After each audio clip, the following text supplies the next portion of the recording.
Hi అండి. Welcome to Aishwarya all in one vlogs. ఇది మా మామిడి చెట్టు అండి. ఇంతకుముందు వీడియోస్లో కూడా కాయలు కాసినప్పుడు పెట్టాను కదా. ఈ మామిడాకులు కోయడంతో అయితే నా పూజ పనులు స్టార్ట్ చేశాను. అలాగే 2 డ్రాగన్ ఫ్రూట్స్ ఉంటే అవి కూడా పూజ దగ్గర పెట్టుకోవచ్చని కోసాను అనమాట. ఈ చామంతి పూలు మా ఫ్రెండ్ అయితే తీసుకొచ్చిందండి. వాడపల్లి నుంచి తెచ్చిందనమాట. తను 7 వారాలు మొక్కుకొని వెళ్తుంటే అక్కడ పువ్వులు చాలా బాగున్నాయంటే అక్కడ నేను తీసుకురమ్మంటే తీసుకొచ్చిందండి. ఇప్పుడైతే లక్ష్మీదేవిని రెడీ చేస్తున్నాను. ఇవన్నీ కూడా నేను గురువారం సాయంత్రం అయితే కంప్లీట్ చేశానండి. ఎందుకంటే తెల్లవారుజామున లేచిన తర్వాత పిండి వంటలు వండుకోవడం, అలాగే దేవుడి దగ్గర సర్దుకోవడం సరిపోతుంది కదా. అందుకనేసి ఇవన్నీ నేను గురువారం సాయంత్రమే కంప్లీట్ చేసుకున్నానండి. ఎంబ్రాయిడరీ మిషన్స్ తీసుకున్న దగ్గర నుంచి నాకైతే ఈ పూజ చేసుకోవడం చాలా హడావిడైపోతుందండి. ఎందుకంటే శ్రావణ మాసం వల్ల వర్క్స్ చేయించుకునే వాళ్ళందరూ కూడా అర్జెంటుగా తీసుకుని ఇస్తారనమాట. అప్పటికప్పుడు చేసి ఇచ్చేయాలి. మార్నింగ్ ఇస్తే ఈవినింగ్ ఇస్తే మళ్ళీ మార్నింగ్కి అన్నట్టు తీసుకొచ్చి ఇస్తారనమాట. అర్జెంటుగా చేయండి, మళ్ళీ స్టిచ్చింగ్ చేయించుకోవాలి అనేసి. కొంచెం సేపు మిషన్ దగ్గర, కొంచెం సేపు ఇక్కడ అలా అమ్మవారిని అలంకరిస్తూ అన్నట్టు మొత్తం మీద ఎలాగైతే కంప్లీట్ చేశానండి. ఇంకా బాగా అలంకరిందాం అనుకున్నానండి, కానీ వర్క్స్ వల్ల నాకు కొంచెం టైం సరిపోలేదు. అందుకని సింపుల్గా అలంకరించాను. దేవుడి దగ్గర ఉపయోగించే వస్తువులన్నిటికీ కూడా నైటే పసుపు రాసి కుంకుమ బొట్లు పెట్టేస్తున్నానండి. ఎందుకంటే మార్నింగ్ టైం సేవ్ అవుతుందని. ఇలా కలశానికి, అలాగే ఆసనానికి, గౌరీదేవికి, విఘ్నేశ్వరుడికి అన్నిటికీ కూడా పసుపు కుంకుమ బొట్లు అయితే పెట్టేశానండి. అమ్మవారి చిత్రపటానికి కూడా పెట్టేశాను అనమాట. చేతులకి తోరాలు తీసుకుంటాం కదండి, అవి కూడా నేను ఇప్పుడే దారాలు తీసుకొని ఉంచుకుంటానమాట. పసుపు కూడా పూసేసుకొని పక్కన పెడతానండి. ఎందుకంటే మార్నింగ్ అవన్నీ చేయాలంటే కూడా నాకు టైం సరిపోదనేసి ఇలాగ నైట్ టైం చేసేసుకొని ఉంచేసుకుంటాను. అప్పుడు మార్నింగ్ పువ్వులు ముడేస్తానండి. అలా అయితే నాకు ఈజీగా ఉంటుందన్నమాట.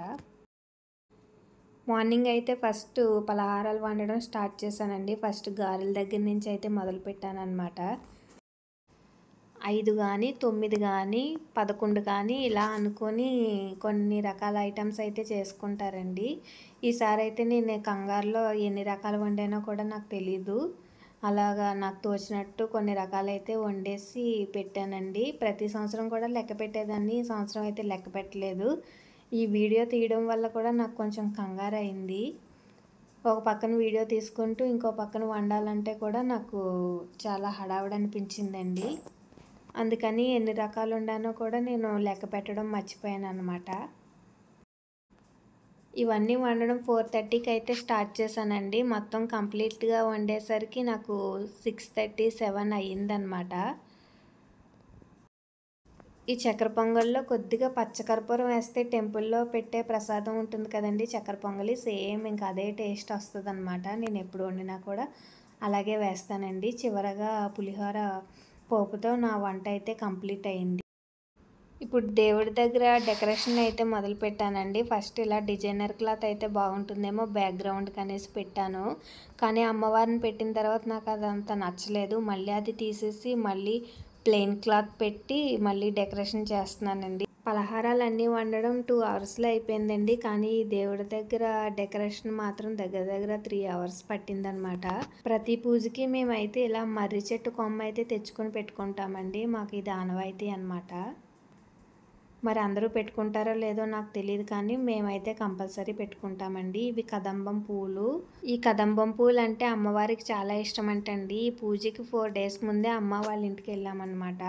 అక్కడ దారిలో అయితే చాలా చెట్లు ఉన్నాయండి. ఉంటే అక్కడ కోసి తెచ్చి ఫ్రిడ్జ్లో పెట్టాను. ఉంటే పూజ దగ్గర పెట్టచ్చు, లేకపోతే లేదు అన్నట్టు.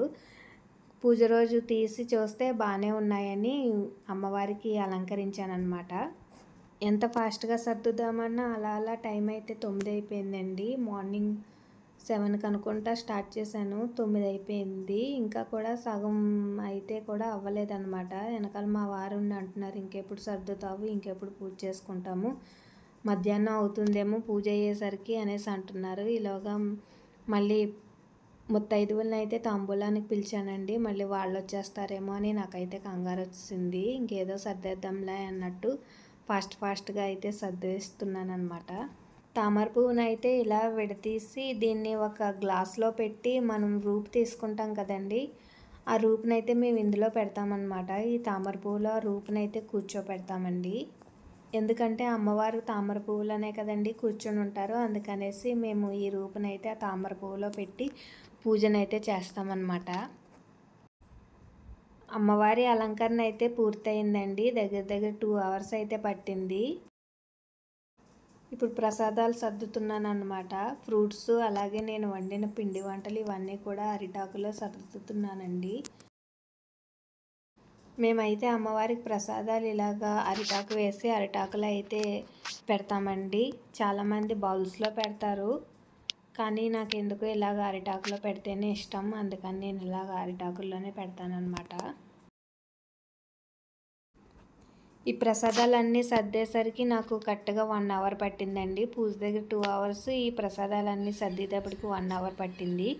అలా 3 అవర్స్ అయితే పట్టింది. ఇంకా లాస్ట్లో ఈ రాత్రి తీసుకున్న తోరాలకి దారాలు ఉన్నాయి కదండి, వాటికైతే ఈ పువ్వులను అయితే ముడివేశాను. అమ్మవారికి ఒక తోరం, నాకు ఒక తోరం అన్నమాట.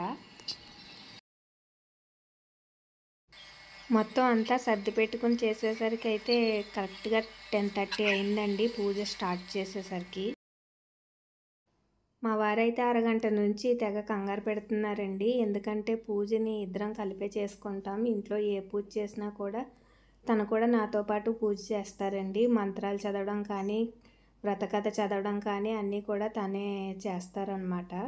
నేనైతే పక్క నుండి పూజ చేసుకుంటూ ఉంటాను. మంత్రాలు అవన్నీ కూడా తనే చదువుతారనమాట. శుక్లాంబరధరం విష్ణుం శశివర్ణం చతుర్భుజం ప్రసన్నవదనం ధ్యాయేత్ సర్వవిఘ్నోపశాంతయే. అగజానన పద్మార్కం గజానన మహర్నిశం అనేకదంతం భక్తానాం ఏకదంతం ఉపాస్మహే. ఓం ప్రకృత్యై నమః. ఓం వికృత్యై నమః. ఓం విద్యాయై నమః.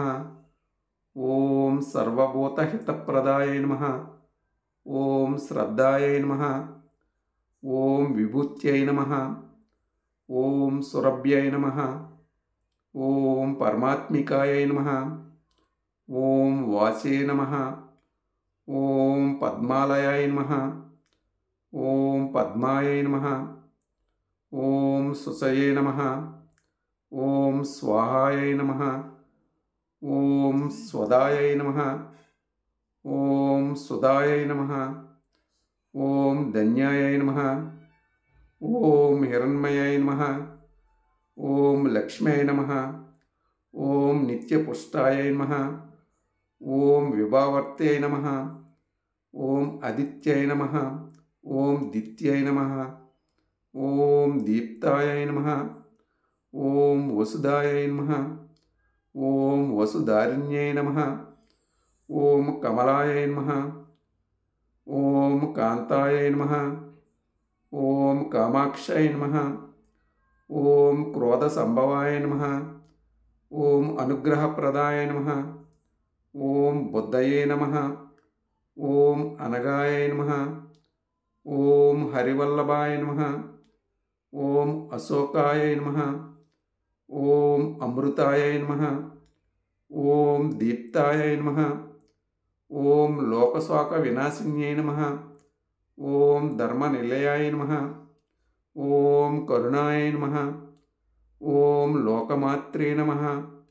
ఓం పద్మప్రియాయ నమః. ఓం పద్మహస్తాయ నమః. ఓం పద్మాక్షాయ నమః. ఓం పద్మసౌందర్యాయ నమః. ఓం పద్మోద్భవాయ నమః. ఓం పద్మముఖ్యాయ నమః. ఓం పద్మనాభప్రియాయ నమః. ఓం రమాయ నమః. ఓం పద్మమాలాధరాయ నమః. ఓం దేవ్యాయ నమః. ఓం పద్మిన్యాయ నమః. ఓం పద్మగంధిన్యాయ నమః. ఓం పుణ్యగంధాయ నమః. ఓం సుప్రసన్నాయ నమః. ఓం ప్రసాదాభిముఖ్యాయ నమః. ఓం ప్రభాయ నమః. ఓం చంద్రవదనాయ నమః. ఓం చంద్రాయ నమః. ఓం చంద్ర సహోదర్యాయ నమః. ఓం చతుర్భుజాయ నమః. ఓం చంద్ర రూపాయ నమః. ఓం ఇందిరాయ నమః. ఓం ఇందు శీతలాయ నమః. ఓం ఆహ్లాద జనన్యై నమః. ఓం పుష్ట్యై నమః. ఓం శివాయ నమః. ఓం శివకర్త్యై నమః. ఓం సత్యై నమః. ఓం విమలాయ నమః. ఓం విశ్వజనన్యై నమః. ఓం పుష్టయే నమః. ఓం దారిద్ర్యనాశిన్యై నమః. ఓం ప్రీతి పుష్కరిణ్యై నమః. ఓం శాంతాయ నమః. ఓం శుక్ల మాల్యాంబరాయ నమః. ఓం శ్రియై నమః. ఓం భాస్కర్యాయ నమః. ఓం బిల్వ నిలయాయ నమః. ఓం వరారోహాయ నమః. ఓం యశస్విన్యై నమః. ఓం వసుంధరాయ నమః. ఓం ఉదరాంగాయ నమః. ఓం హరిణ్యై నమః.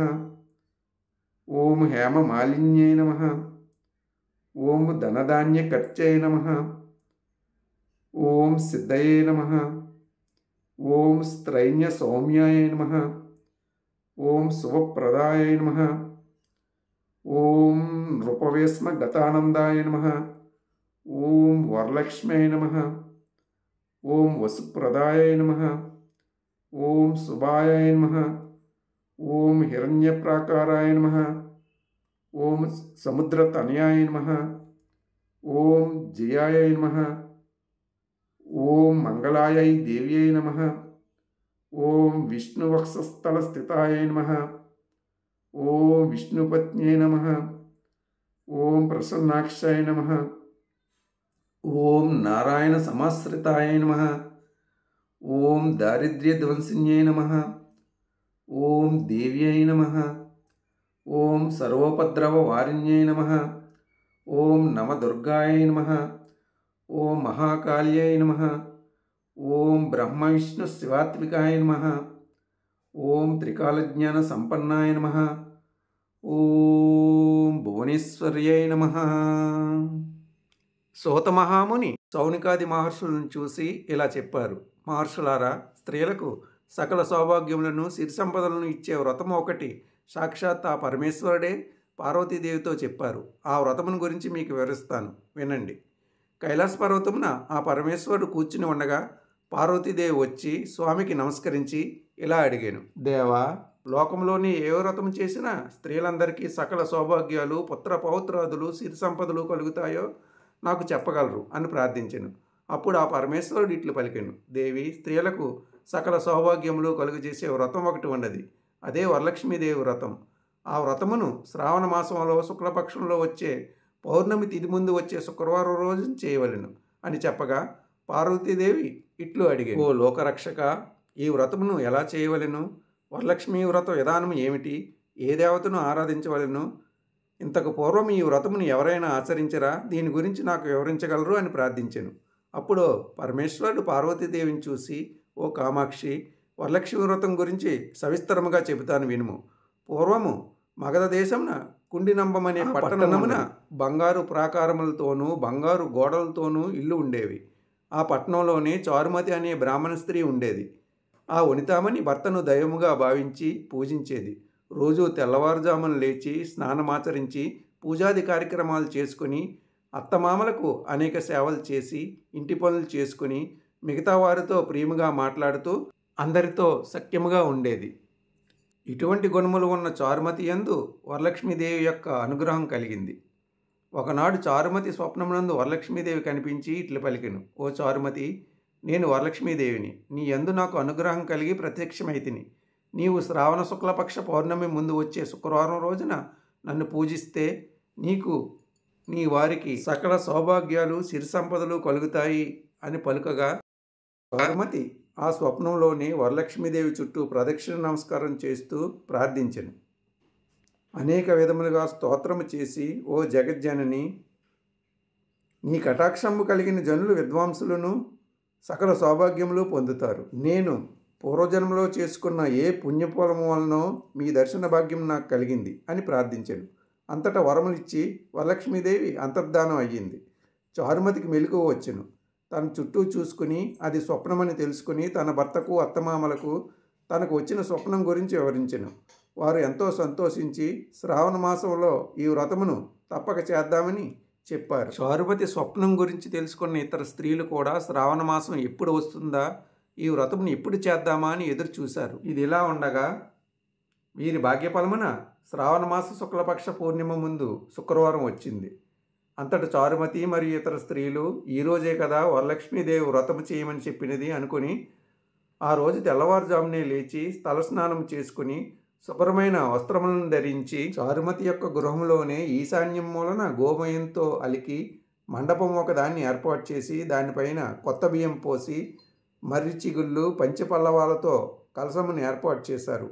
అందులోనికి వరలక్ష్మీదేవిని ఆవాహన చేసి చారుమతి మొదలగు స్త్రీలందరూ మిక్కిలి భక్తి శ్రద్ధలతో అమ్మవారిని పూజించి 9 సూత్రములు కలిగిన తోరంబును వారి కుడి చేతికి కట్టుకొని వరలక్ష్మీదేవికి అనేక విధమైన నైవేద్యములు సమర్పించి ఆ మంటపము చుట్టూ ప్రదక్షిణ చేశారు. మొదటి ప్రదక్షిణ ముగియగానే వారి కాళ్ళయందు గల్లు గల్లుమంటూ మంజీరములు మరియు ఇతర ఆభరణములు ప్రత్యక్షమయ్యాయి. వారు మిక్కిలి సంతోషించి రెండో ప్రదక్షిణ చేయగానే వారి చేతులకు నవరత్నాలతో కూడిన బంగారు అస్తాభరణములు ప్రత్యక్షమయ్యాయి. వారు మరింత ఉత్సాహంతో మూడో ప్రదక్షిణ పూర్తి చేయగా వారు సర్వాభరణ అలంకృతులయ్యారు. అంతటా చారుమతి మొదలైన స్త్రీల ఇళ్లలో సర్వాభరణములు, రథ గజ తురగ వాహనములు నిండియుండెను.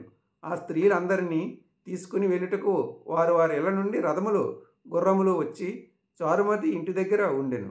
అప్పుడు చారుమతి మరియు ఇతర స్త్రీలు ఈ వ్రతమును కల్పోక్తముగా తమతో చేయించిన బ్రాహ్మణులకు గంధ పుష్పాలతో పూజించి 12 ఉండ్రాళ్లను దక్షిణ తాంబూలాదులను ఇచ్చి నమస్కరించి ఆ బ్రాహ్మణుని ఆశీర్వాదం పొంది ఆ వరలక్ష్మీదేవికి నివేదించిన నైవేద్యమును బంధుమిత్రులతో కలిసి భుజించినారు. పిదప వారి కొరకు వచ్చిన వాహనములను ఎక్కి వారి ఇళ్లకు వెళుతూ ఒకరితో ఒకరు, ఓహో, చారుమతీదేవి ఎంతటి భాగ్యవంతురాలో కదా, సాక్షాత్ ఆ వరలక్ష్మీదేవియే ఆవిడ స్వప్నంలోకి వచ్చి ఈ వ్రతం గురించి చెప్పినది అని చారుమతిని మిక్కిలి కొనియాడి వారి వారి ఇళ్లకు చేరుకొన్నారు. అప్పటి నుండి చారుమతి మరి ఇతర స్త్రీలు ప్రతి ఏటా ఆ వరలక్ష్మీదేవి వ్రతమును చేస్తూ అష్ట ఐశ్వర్యములతో భోగభాగ్యాలతో తొలతూగుతూ ఉన్నారు. కావున ఓ పార్వతి, ఈ వ్రతమును 4 వర్ణముల వారు చేసుకోవచ్చును. అలా చేసినచో వారికి సకల సుఖములు సౌభాగ్యములు ఆ వరలక్ష్మీదేవి యొక్క అనుగ్రహము కలుగుతాయి. ఈ కథని ఎవరైతే వింటున్నారో చదువుతున్నారో వారికి ఆ వరలక్ష్మీదేవి అనుగ్రహం వలన సకల కార్యాలు సిద్ధిస్తాయి. నా పూజ మా వారి వ్రత కథ మీకు నచ్చితే చిన్న లైక్ చేసి షేర్ చేసి సబ్స్క్రైబ్ చేయడం మర్చిపోకండి.